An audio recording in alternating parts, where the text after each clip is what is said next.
আসসালামু আলাইকুম ভিউয়ার্স, আজকে আমি আপনাদেরকে একটা মেশিন সম্পর্কে বলবো। এই মেশিনটা দিয়ে কি কাজ করানো হয় আর এই মেশিনটা দিয়ে আমরা কি কাজ করি। সো মেশিনটার নাম হলো প্যাগাসাস আর মডেল নাম্বার হলো 500। সো আপনারা মনোযোগ সহকারে এই ভিডিওটা দেখবেন, কোনোভাবে স্কিপ করবেন না।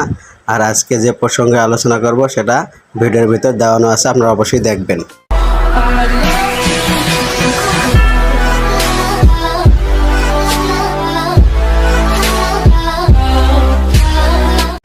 আসসালামু আলাইকুম ভিউয়ার্স, কিছুক্ষণ আগে আমি আপনাদেরকে বলেছিলাম যে আজকে যে মেশিনটার সম্পর্কে আলোচনা করব, এই মেশিন দিয়ে কি কাজ করানো হয় আর এই মেশিনটার বর্তমান প্রবলেম কি, এই প্রবলেমটা আপনাদের সামনে আমি তুলে ধরেছি।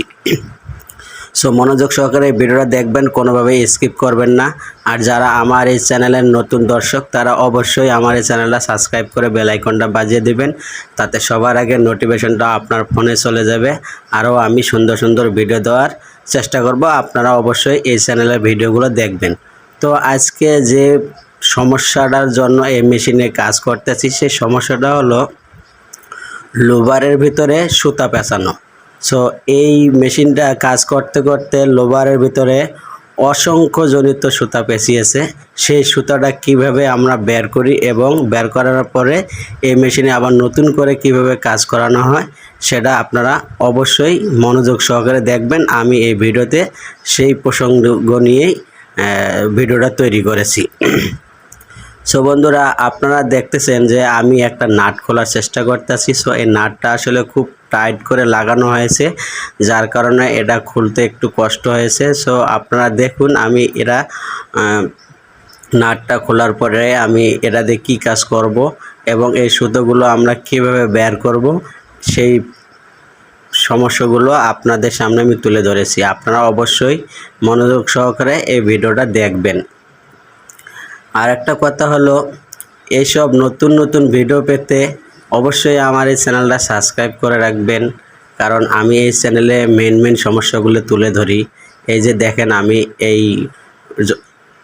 এটা খুলেছি, লোভারের যে একটা গাঁট থাকে সেই ইয়াটা আমি খুলেছি। খোলানোর পরে আমি আপনাদেরকে দেখাচ্ছি যে আসলে কি পরিমাণের সুতা এই লোভারের মধ্যে পেঁচিয়েছে। এই লোভারের পেঁচানো সুতোগুলো আমরা এই যে একটা নাইফ নিয়েছি, নাইফ নিয়ে অতি সহজে খোলানোর চেষ্টা করব এবং যা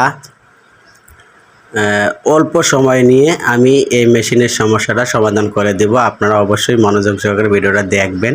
এই যে এখানে দেখেন লোভারের ভিতরে কি পরিমাণে সুতা পেঁচেছে, আমি আপনাদেরকে দেখানোর চেষ্টা করতেছি। ওই যে এখানে দেখেন কত সুতা পেঁচিয়ে পুরো লোভারটা ভরে গেছে।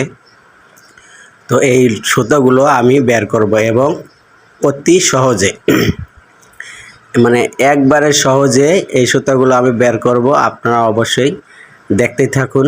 আর যদি কারো কোনো কিছু জানার বিষয় থাকে তাহলে অবশ্যই আমারে কমেন্ট করে জানাবেন, ইনশাআল্লাহ আমি আপনাদের কমেন্টের জবাব দেওয়ার চেষ্টা করব। এই যে এখানে দেখেন কত পরিমাণের সুতা পেঁচিয়েছে।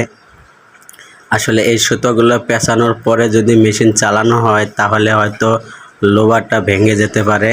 আপনারা যারা মেশিন সম্পর্কে বুঝেন এবং মেশিন সম্পর্কে যাদের ধারণা আছে তারা অবশ্যই বুঝবেন যে আসলে বেশি পরিমাণের লোভারের সুতা পেঁচানোর পরে যদি মেশিনটা চালানো হয় তাহলে অবশ্যই লোভারটা ভাঙানোর সম্ভাবনা থাকে। তো এটাতেও ঠিক সেই পরিমাণের সুতা পেঁচিয়েছে, কিন্তু অতি সহজে জানতে পারার কারণে আমি তাড়াতাড়ি মেশিনটার ঠিক করার জন্য একটা পদক্ষেপ নেই এবং সেই মেশিনে ঠিক করার জন্য প্রস্তুতি নিচ্ছি। এই যে এখানে এখন আমার প্রায় সুতা খোলানো শেষ হয়ে গেছে। এখন আমি এটা নতুন করে সেটিং করার পর পাইপিং বের করিয়ে আপনাদেরকে দেখাবো। আর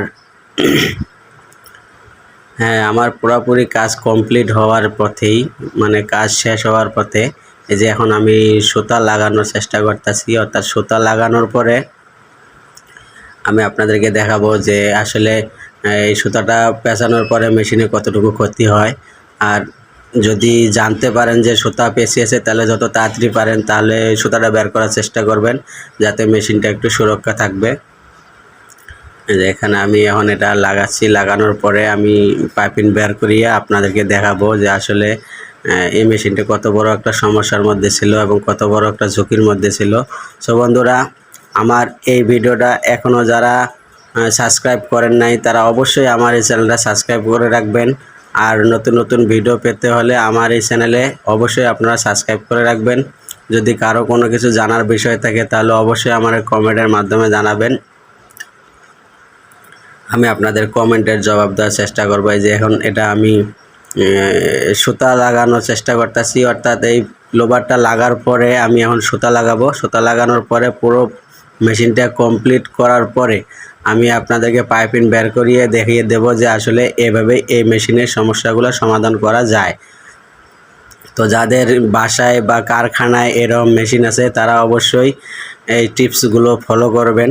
ইনশাআল্লাহ আপনাদের অনেকটাই উপকারে আসতে পারে। তো এই যে এখন আমি এই যে এটা নাট লাগানোর চেষ্টা করতেছি। নাট লাগানোর পরে আমি এটা সুতা লাগিয়ে তারপরে পাইপিং বের করে আপনাদেরকে দেখিয়ে দেব। ততক্ষণ পর্যন্ত আপনারা মনোযোগ সহকারে আমার ভিডিওটা দেখবেন। আর আমি সব সময় আমার নিজস্ব কন্টেন্ট দিয়ে এই ভিডিওগুলো বানাই এবং এই ভিডিওগুলো তৈরি করি। আপনারা অবশ্যই এই ভিডিওগুলো দেখবেন। এই ভিডিওগুলোর ভিতরে অনেক শিক্ষণীয় বিষয় থাকে এবং অনেক শিক্ষণীয় প্রসেস থাকে। আর যেগুলা একবারে লেআউট, ক্রিটিক্যাল লেআউট, সেই লেআউটগুলো আমি এই চ্যানেলে দিয়ে থাকি। তো গার্মেন্টসে যারা নতুন তারা অবশ্যই এই চ্যানেলটা ফলো করবেন, আপনাদের অনেকটাই উপকারও আসতে পারে। তো আমার কাজ প্রায় শেষের পথে। এখন এই যে সুতা লাগানোর চেষ্টা করতেছি, অর্থাৎ সুতা লাগানোর পরে আমি পাইপিং বের করব। পাইপিং বের করিয়ে আপনাদেরকে দেখিয়ে দেব যে আসলে এরকম ছোট ছোট সমস্যাগুলো আমরা বাসায় বা নিজেই এই সমস্যাগুলো সমাধান করতে পারবো। যার কারণে আপনারা অবশ্যই এই চ্যানেলের ভিডিওগুলো দেখবেন। এই চ্যানেলে আমি সব সময় ক্রিটিক্যাল প্রসেসগুলো দিয়ে থাকি। যে আমার কাজ প্রায় শেষ। বন্ধুরা, আপনারা এখনও যারা এই চ্যানেলটা সাবস্ক্রাইব করেন নাই তারা প্লিজ সাবস্ক্রাইব করে বেল আইকনটা বাজিয়ে দিন, তাতে সবার আগে নোটিফিকেশনটা আপনার ফোনে চলে যাবে এবং আমার এই চ্যানেলের ভিডিও সবার আগে আপনি পাবেন। তো এই যে এখানে এখন আমার সুতা লাগানো শেষ। আমি এখন আপনাদেরকে দেখিয়ে দেব যে আসলে কিভাবে এই মেশিনের সমস্যাটা সমাধান করার পরে আমরা পাইপিং বের করতেছি। এই যে এখন পুরো কাজ কমপ্লিট এবং আমি যে এখন পাইপিং লাগাচ্ছি, পাইপিং বের করানো হচ্ছে। এখানে আপনারা দেখতে পাচ্ছেন এটা একটা প্যান্টের পাইপিং বের করানো হচ্ছে, অর্থাৎ এটা একটা ড্র কট বললেই চলে। সো বন্ধুরা, আজকের ভিডিওটা এ পর্যন্ত শেষ করলাম। দেখা হবে নতুন কোনো এক ভিডিওতে। ততক্ষণ পাশে থাকার জন্য অসংখ্য